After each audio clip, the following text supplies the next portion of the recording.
Because Jay Z and Puff was given an assignment.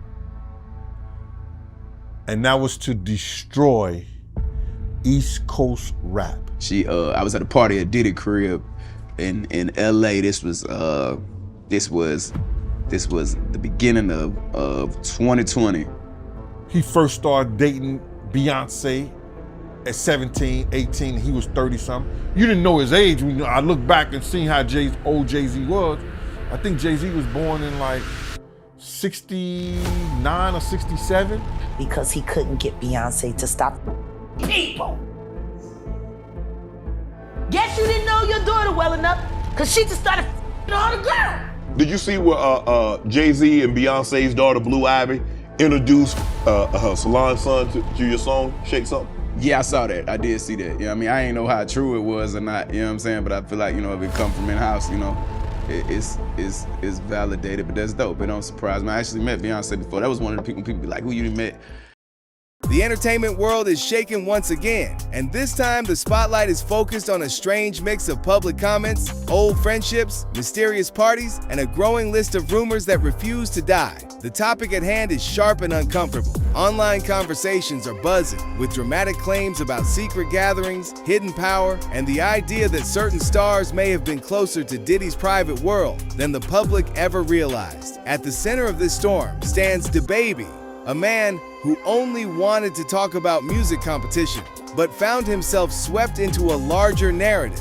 What began as a simple message about rappers being afraid to work with him slowly transformed into something bigger in the eyes of the online community. People began connecting his words to the scandal surrounding Diddy, and suddenly names like Jay Z and Beyoncé got pulled into the conversation once again, even after evidence showed they had no connection to the event described in one complaint. Still, the internet moves on emotion, not verification. Once a rumor catches fire, it becomes entertainment on its own. DaBaby's confidence became a spark. Diddy's legal trouble became the fuel, and together, they created the perfect online storm. So today, we break down how these stories connected, why people keep linking Jay Z and Beyoncé to scandals they were not present for, and why Diddy's parties continue to drive speculation years later. The question is not just what happened. The question is why the public wants these stories to be true.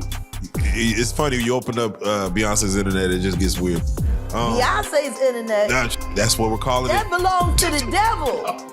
Unless you calling that the devil, she ain't nothing but an employee. Oh. And half of which dumbass bitch. So, you know, it's funny that it's crazy you say these things. I know nobody want to accept that. I think she went with the girl Cats.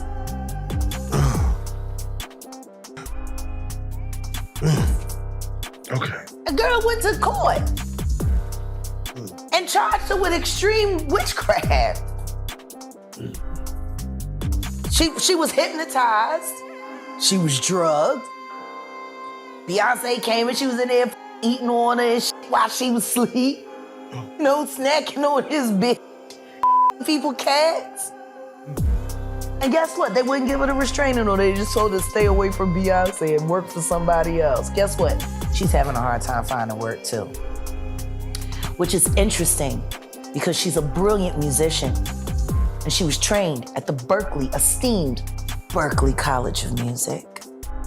Handpicked by my very good friend, Terry Lynn Carrington, Dr. Terry Lynn Carrington, who put together Beyonce's entire female band, which was Matthew Knowles' idea because he couldn't get Beyonce to stop people. Guess you didn't know your daughter well enough, because she just started all the girls. Impulse control issues? I don't know. What makes you so vocal? Like, I'm tired. So you just, I just want to skip to the end. All this shit is fucked up. All you is weird. Go to jail and let's move on and let Generation Z make their own problems, make their own choices. These kids are living the consequences of what Gen X did and don't even know why they're doing it because everyone's lying. So Corporates, Takeoff's death wasn't nothing but a corporate hostile takeover using his life as the god. Oh my God. Yeah, R.I.P. Takeoff. That boy died so they could cash in a insurance policy and to cover up the fact that Rock Nation was ripping Megan away from 300. I guess nobody's paying attention to the fact that complete control of Megan Thee Stallion's career was taken over right after Takeoff died, and the Prince family were forced to leverage and let her go, even though they did not want to. Isn't that interesting? Houston politics. Let me ask you, because And I'm not saying allegedly. oh, I'm saying, Sean Carter, you're a piece of taking Pimp C wasn't bad enough. You just want to go down there and you want to just remove all of the balls from every real gangster in Houston. To understand why Jay Z and Beyonce's names always reappear in conversations about Diddy, we need to look at their long and complicated history in the same social circles. For years, Diddy and Jay Z were considered two towering figures shaping hip-hop culture. They supported similar artists, appeared at the same high-profile events, and often moved within the same luxury environments. Beyonce, as one of the most powerful entertainers in the world, naturally became part of the broader network around them. None of this means involvement in scandalous behavior. It simply reflects how tightly connected the top levels of the industry can be. When someone holds that much influence, every photo, every party, and every public moment becomes a topic for discussion. The problem begins when viewers mix normal professional relationships with the darker stories circulating online. Diddy was known for hosting extravagant events long before his legal challenges began. His gatherings often attracted major stars, business figures, actors, and athletes. These parties became legendary in pop culture, and over time, people added mystery to them. When the internet wants to build a theory, it looks for familiar faces, and Jay Z and Beyoncé are always high-value targets for speculation because of their global fame. Unless he's f***ing my money up, I don't give a f*** what Jay's doing, to be honest. But when he's f***ing with my money, that's when I be like, you know what I'm saying? Like, enough is enough. You know what I'm saying? Like, you know, I already walked away from the block, leave me the f*** alone. But I don't, you know, like what's going on now is like interesting to know what's gonna happen and shit. Like everyone's interested. But other than that, I never really cared what he was doing. I really don't. How is he messing up your money? You know, like if I'm trying to sell something, him and his lawyers, Alex Shapiro, putting a false lawsuit on me, like, you know, shit like that, devaluing anything that I have or trying to sell. But, you know, or even down to like, we were selling Rockware, right, for like $400 million or whatever. I was gonna make $40 million. And right before Tommy Hilfiger signs the papers, he makes an announcement saying that he's not f***ing with Rockware, that he's only f***ing with S. Carter. The whole shit up. And I just feel like he did that only because I was gonna make $40 million. Like he just couldn't see, like they get so mad if I'm gonna make money off them. Like every time I could have made a really big check, he's always stepped in and intentionally f***ed it up. Every time. Listen, don't ask me, ask the rest of the industry. Like, you know, that's why I got the f*** away. I mean, one of the reasons. Like Jay, I like the way I would look at it, like if you could compare him to like a character now, I'd say he's like the Penguin. He's like ruthless like that with his friends or people that help. At least that's how it kind of rolled out. But I don't, you know, again, I don't want to talk about this whole thing because all they're gonna say is, "Oh, you keep talking about it." Like, you asking me questions about it. You know what I'm saying? So, you know, what I need you to say is, I asked Damon questions about Jay Z. Don't just put up Dame shits on Jay Z or on them. You gotta say, I asked this question and he answered it, but he did not just out the blue start talking about Jay. And we talked about things, other things for an hour. You know, just for me, they have this, I don't think people say it, I think they're bots. Because everybody's been talking about this dude. I'm just not the only one. I'm the only one, if I say something, it's crazy. but I don't be wanting to hear it all day. You know what I'm saying? Like, I'll tell the truth, but the way people usually end up putting things out is they make it like I just volunteered to start talking about it. But people are really asking me questions about it. So the question I be wanting to know is, if everybody doesn't want to hear me talk about Jay, why the do people keep asking me questions about it? You know what I'm saying? Because it's like a setup for me, for people to be saying, oh, he's talking about Jay again. And you know that so I don't mind, but just make sure that's clear that you are asking me those questions. You know what I'm saying?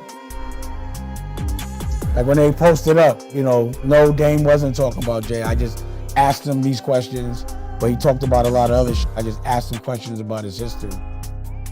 But, you know, it seems like it's a setup for people to be like, oh, you always talking about him and things.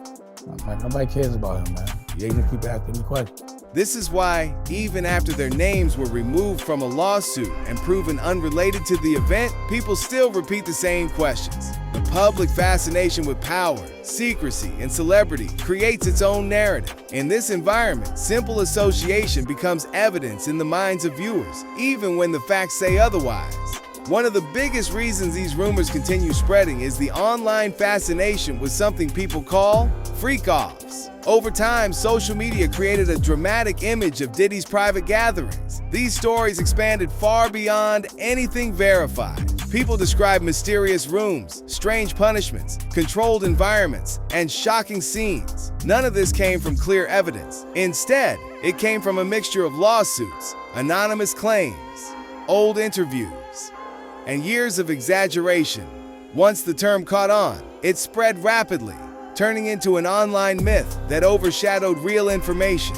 So yeah, like last time I seen Drea, when we was talking about that shit, she was with Puff, and I feel like she was giving a nigga a hand. This nigga Puff was trying to have a meet with me or whatever, and like we there, and like Cassie's in the house or whatever, and like Drea's there or whatever, and like Drea's sitting next to him. Yeah, the threesome. And the nigga's trying to have a meeting with me, and like I think that like Drea like giving him a hand job or something under the blanket. Word? I'm like, bro, I don't want to talk too much. I went back downstairs with Travis Scott. Wait, Drea freaky like that? I don't know. I ain't gonna lie. She did say some lines. She said my wholeness could be deleted.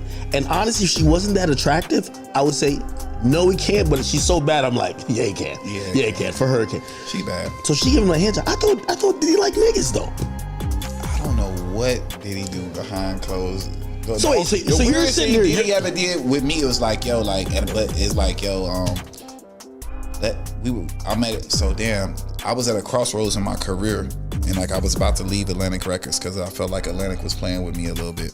And what year? We got to say what year because the feds is definitely watching this too. 2020. Oh, you under the endoscope now, nigga. Nah, I ain't on that. So I was just like, at that time, like I'm going crazy, and we got a real relationship to where I got his number, I could FaceTime him. So I was in Mexico, like recording a bunch of songs, and I was just like, bro, I need to come holler at you. I feel like I'm at a turning point in my career, kind of like when you were with Andre Harrell before you got with Clive Davis to go start Bad Boy. Like I'm at a turning point. I'm at a fork in the road. I need your advice. And come to the house, drinking or whatever, and they like, he ready to see you. And like they brought me like to the closet inside his master bedroom. I guess he was meetings in there or whatever. No, we don't. No. That's a big closet, bro. Okay, that's what I was thinking too. So, hold on. When they say, be like, yo, he do the meetings in his closet. Did you like, yo, nigga, you sure back here? Like, what the? I think it's regular because before this whole scandal broke out, and I explained the situation because it was a little funny to me, and I explained it to other people that was around him. They're like, nah, this something. That's what he be. If he had a robe on, he was trying to you. I don't know. He ain't had a robe on. So was he dressed? Yeah, he was dressed, fully clothed. Yeah. So we in there, and I'm like telling him my story, and I'm like giving him the vibes and shit, and he like, man, you know, niggas told me about you. You talk too much, man. I'm looking for guidance or whatever. He kind of like just on me a little bit. You know what I'm saying? It was like, play me some records. Like, you know what I'm saying? I played him some records, and he didn't give me the best advice. I thought he was gonna give me a jewel or whatever, and then that was pretty much it. God damn. Wait, back to the Dre. So when you watching her giving this the hand job, like, is Diddy like having eye contact with you? No, he ain't breaking character. Like we having a full meeting. So he's getting jacked off, and he's still sitting there like, "Yo, Playboy, check this out." Right there, I'm assuming what's happening. I can't confirm or deny, but I was assuming. No, Dre, old school free. I ain't gonna lie to you, yo. That basketball player she dating gonna start catching phase with all the niggas. You, Gilbert Arenas, because everybody, you heard their story. They said she was in the backseat giving neck. I ain't know she freaky. I like freaky chicks, but I don't want no freaky chicks that nobody can tell a freak story about. The more shocking the rumor, the faster it traveled. And because the term sounded strange and cinematic, it became a centerpiece in conversations about Diddy. Even though many lawsuit details have been corrected, removed, or disputed, the public memory kept the most dramatic version alive. Social media thrives on spectacle, and this was spectacle at its highest level. Then came the problem. Because Diddy's parties included well-known stars from time to time, people began attaching those stars to the rumors. It did not matter whether they were present during the events described. The myth was already created. People wanted characters. They wanted a storyline. They wanted to imagine that the most powerful names in entertainment had witnessed something secret and shocking. Yes, there were shrines used for rituals. There's bloody places. There's parts where there's limbs. People cut off limbs and want you to have sex in it. There's blood that I don't even know who it belongs to. There's a lot. So hang on. So someone like the people that you've named are here at these shrines where there is human flesh, bones, human body parts, and they want people to participate in orgies in amongst all of this human blood. Is that a satanic ritual? Is this a satanic ritual that they are participating in? Yes. Yes, there's people who want to, there's people who have sex with animals, dead animals. I was taken and told that I had to give a blowjob to Biden. So Joe Biden was there at this shrine. Something happened. I don't know what happened. I was down there for a while. There's certain people that you don't talk about because you just don't. There were certain people that I seen down there, from Beyonce, Jay Z.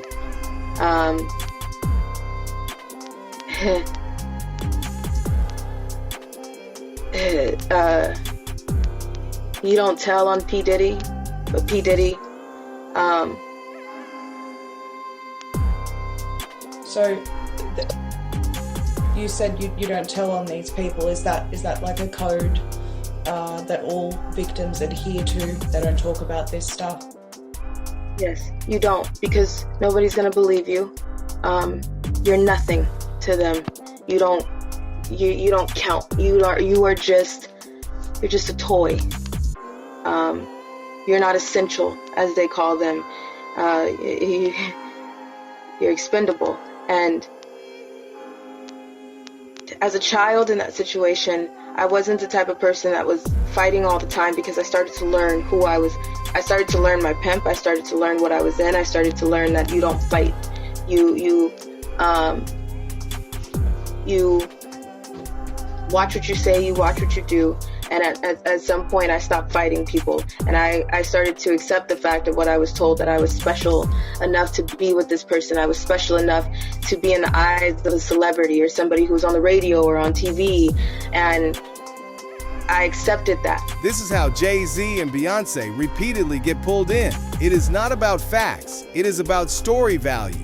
The more dramatic a rumor sounds, the more the internet embraces it, even if it has no connection to reality. DaBaby's involvement in the conversation came from an entirely different angle. When he said rappers were scared to work with him, he was talking strictly about music. He was speaking about competition, talent, and confidence. He has multiple platinum records, Grammy nominations, and a long list of hits. To him, it was a statement about his own ability and the way other artists react to it. But the internet rarely sticks to the original meaning of a message. Once his statement went viral, viewers began interpreting it through the lens of the Diddy scandal. Did you see where Jay Z and Beyonce's daughter Blue Ivy introduced her salon son to your song, Shake Something? Yeah, I saw that. I did see that. You know what I mean? I ain't know how true it was or not, you know what I'm saying? But I feel like, you know, if it come from in-house, you know, it's validated, but that's dope. It don't surprise me. I actually met Beyonce before. That was one of the people be like, who you done met?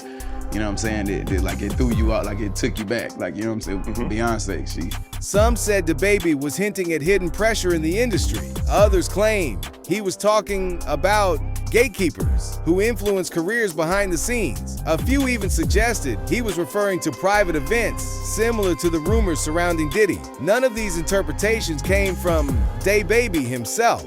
They came from the audience, who already had a dramatic narrative in mind and simply attached his words to it. I was at a party at Diddy crib in LA. This was the beginning of 2020. You know what I mean? Diddy had put everybody else out the crib, like the influx of people, he had put them out. But he had took a liking to me in particular around the time, man. It was really, you know what I mean, like putting his arm around me. Right. So he had put majority of the people out, but he allowed me to stay in there. The timing made it easy.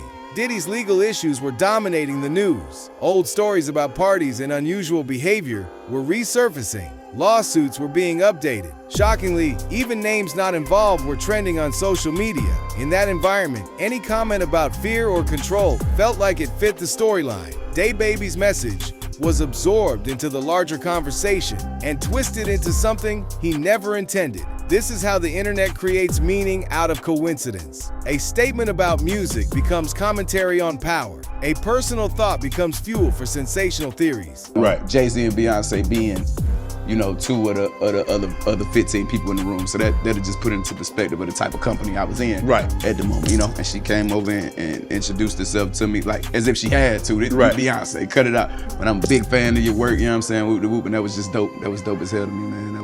That was dope. That was super dope. Even after legal documents proved Jay Z and Beyoncé were not present at the event mentioned in one complaint, their names continued circulating. This happens for three main reasons. First, they are among the most recognizable celebrities in the world. Any rumor involving them spreads instantly. Their fame makes them easy targets for speculation because people feel invested in their lives. Second, their long-term connection to Diddy through industry events, joint projects, and social gatherings makes some viewers assume that proximity equals involvement. It is a flawed conclusion, but a common one in online culture. So while you were there with Beyonce, where was Jay Z at this point? Were they married? Not were they there. together? Yeah.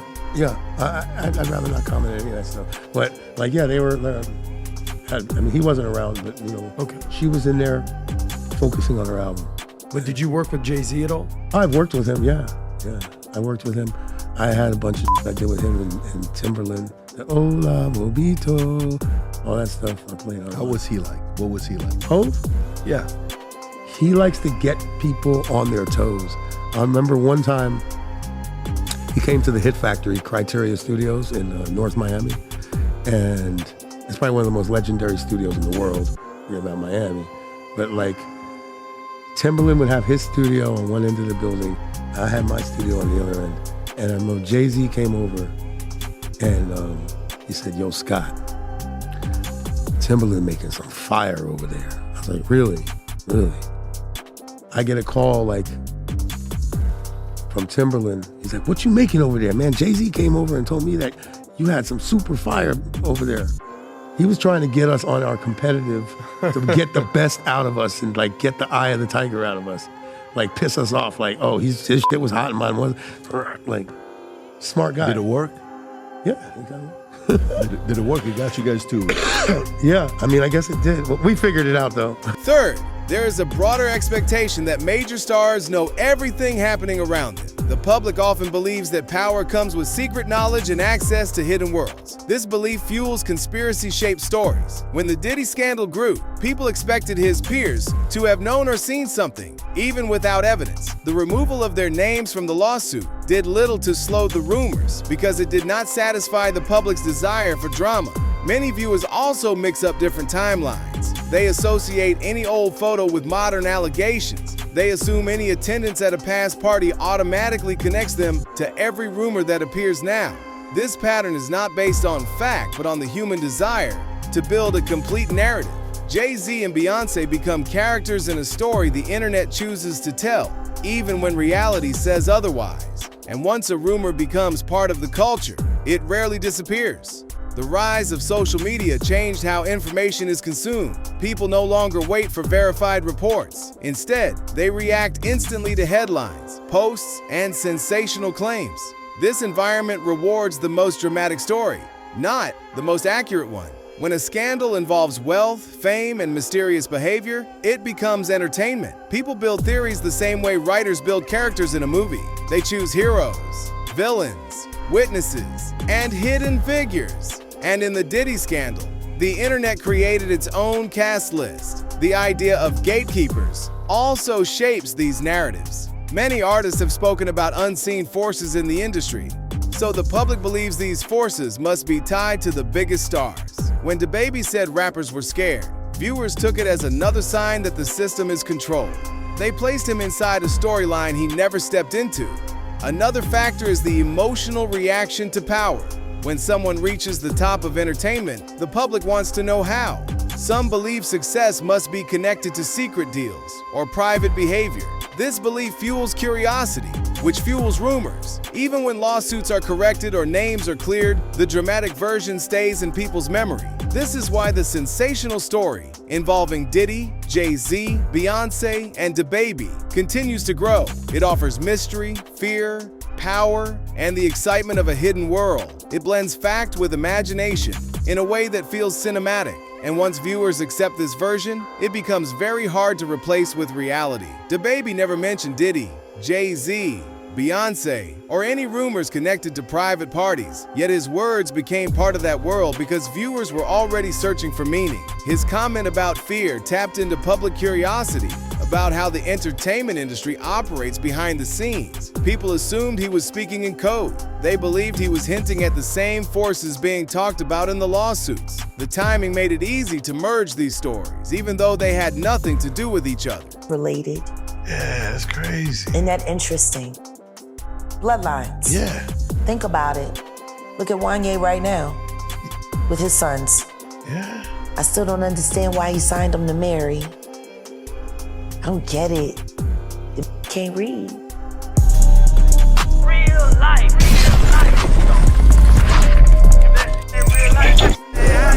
It ain't real life.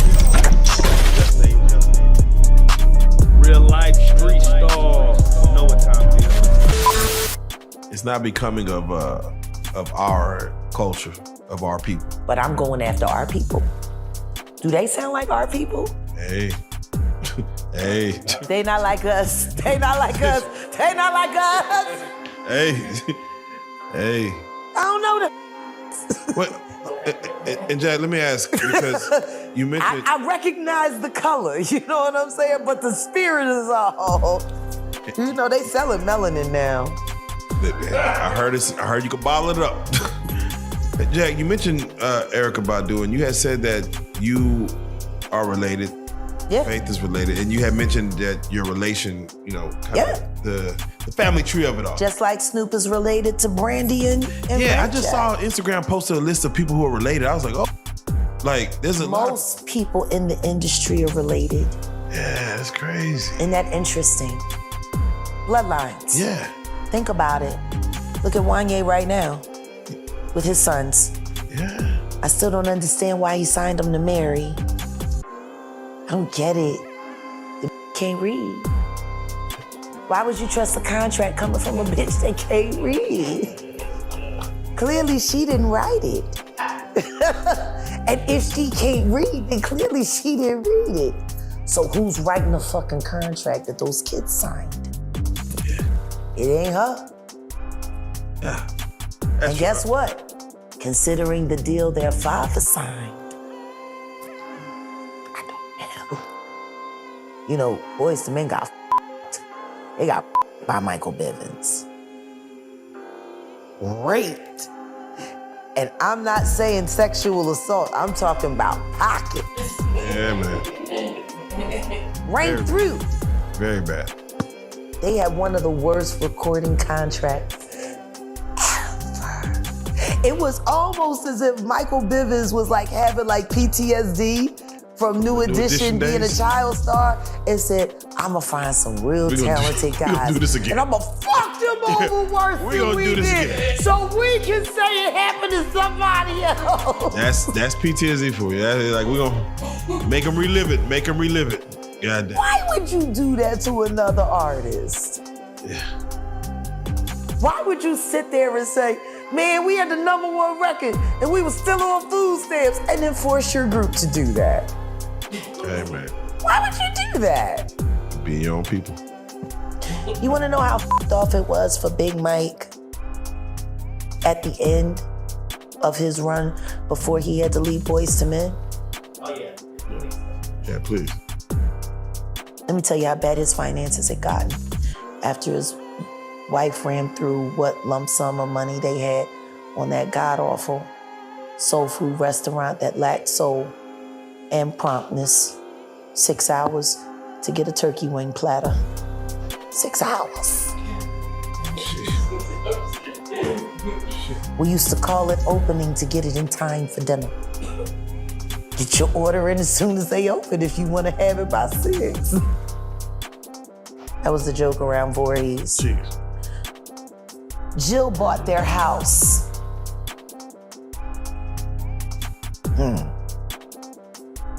She got it cheap.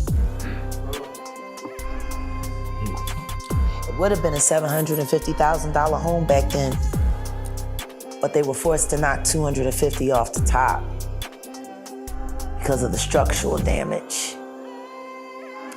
Apparently, they weren't able to take care of that home. It was riddled with termites. Said the only thing holding it up was the paint. They needed the money, so Jill squeezed. And they sold that house for very much more than $400,000 less what it was worth. And they broke even.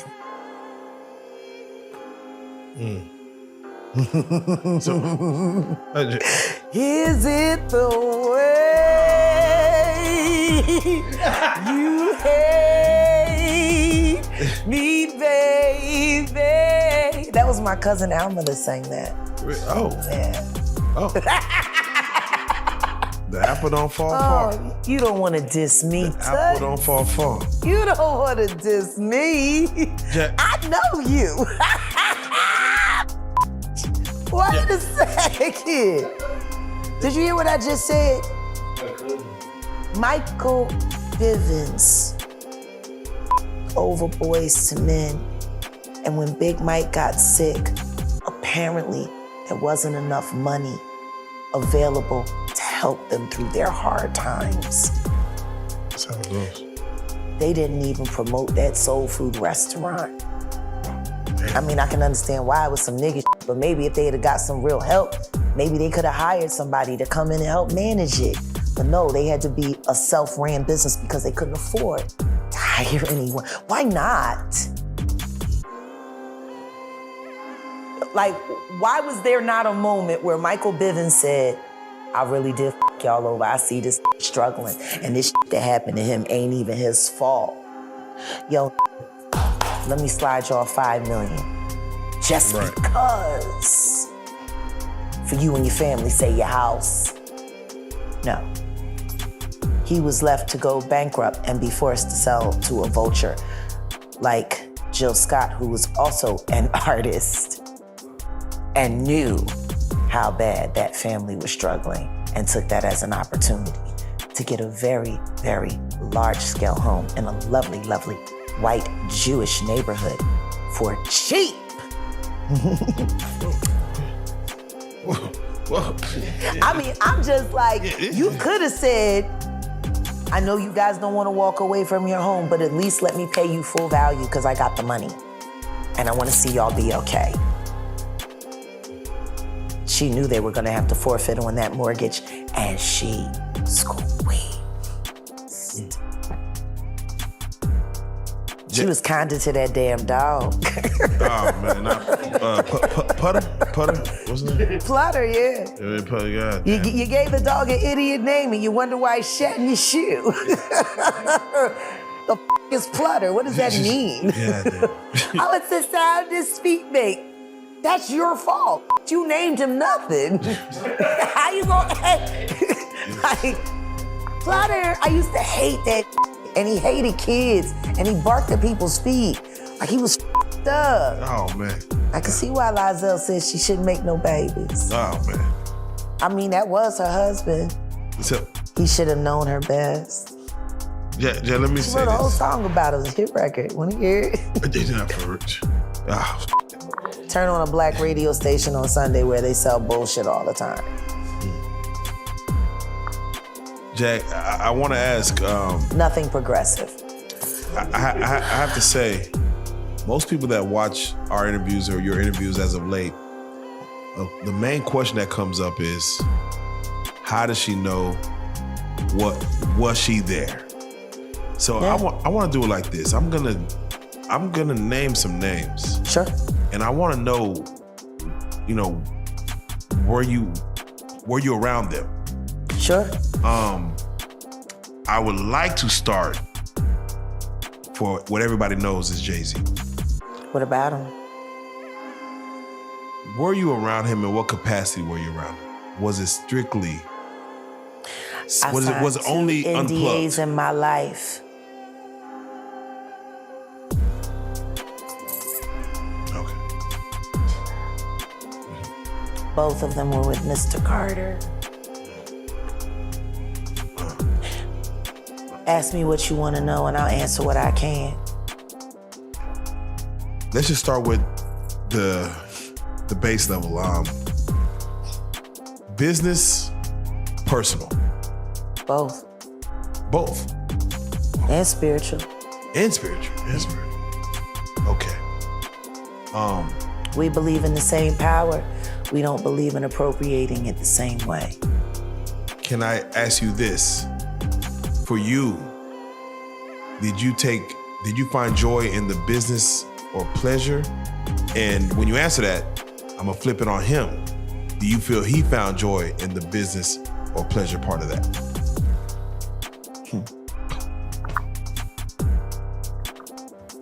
Or spiritual?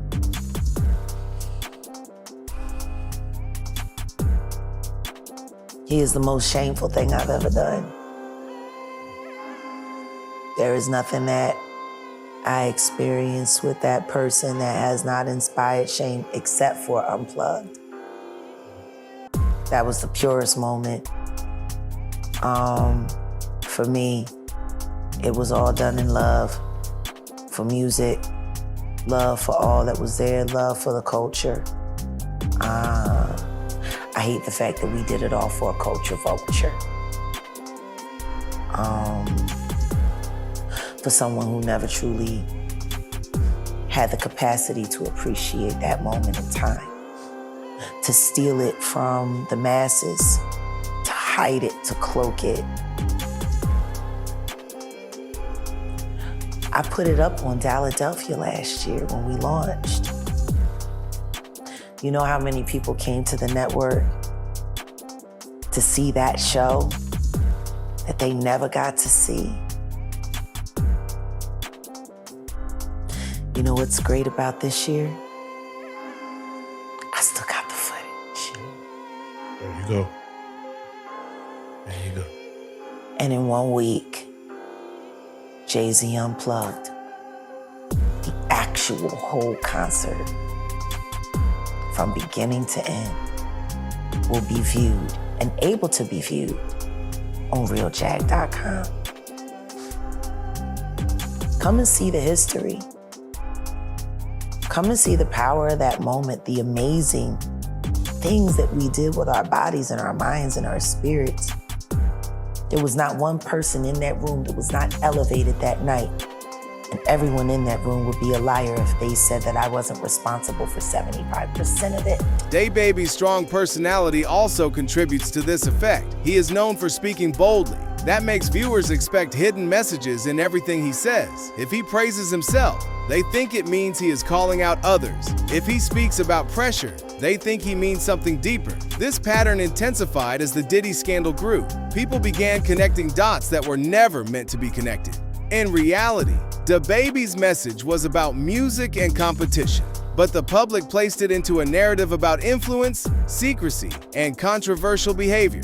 This transformation shows how easily celebrities lose control over their own message. What starts as confidence becomes conspiracy-shaped content on social media. What starts as a simple post becomes part of a nationwide scandal discussion. And before long, DaBaby is linked to stories he never mentioned, involving people he never talked about. This is the real power of online storytelling. It can pull anyone into a narrative, even if they had nothing to do with the original event.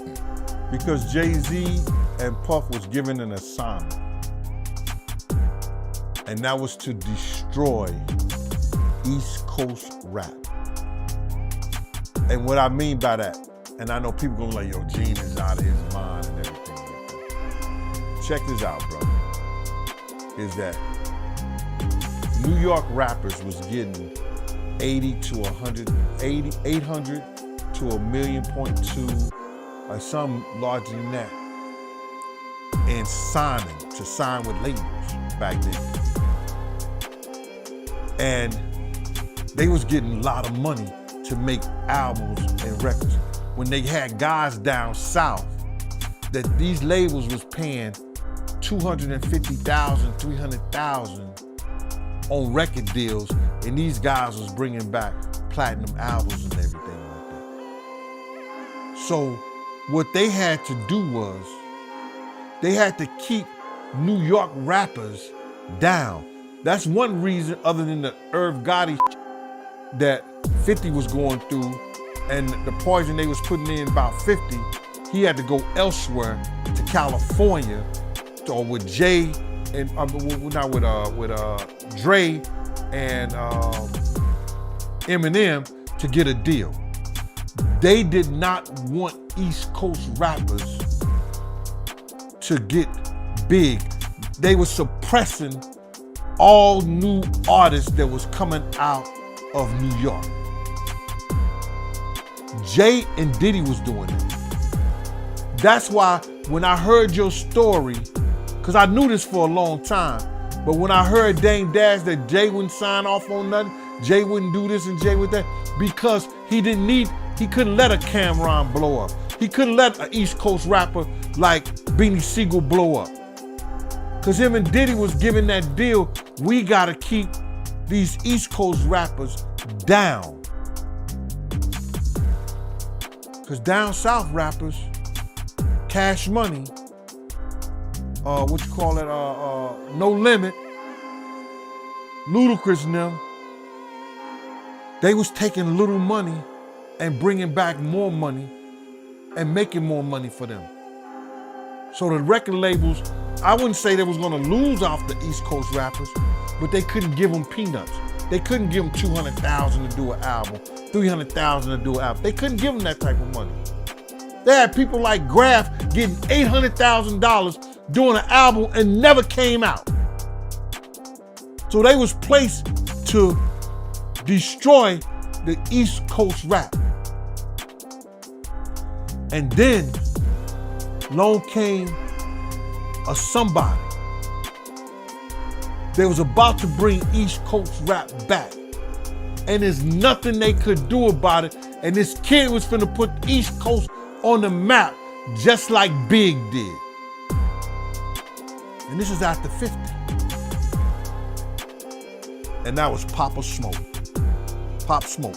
As these stories continue to circulate, the line between truth and entertainment becomes thinner. DaBaby's comments were about talent, yet they evolved into theories about fear and control. Jay Z and Beyoncé were proven absent from the event described in one complaint, yet their names remain attached to the conversation. Because people want the story to feel complete. Diddy's legal trouble created a space where every rumor, every old party, and every online post turned into speculation about hidden behavior. This pattern says more about the online world than the celebrities involved. People today are hungry for dramatic narratives. They want mystery, power, and scandal. They want to imagine a secret world behind the music they love. And when these desires mix with actual legal cases, the truth becomes harder to separate from imagination. So as we watch these stories unfold, we must ask ourselves an important question. Are these theories growing because of real evidence? Or are they growing because the internet is searching for a bigger story? In the end, the real issue is not who attended which party or who said what in an interview. The real issue is how quickly the public builds entire worlds from fragments of information. And when that happens, even innocent comments get twisted into clues for a story that may not exist. So, here is the question that remains. When you hear these claims, are you listening to the facts or are you listening to the story you want to believe? Let us know what you think in the comments below. If you like this video, hit that subscribe button so that you never miss out on any new videos. And until then, fam, keep it real.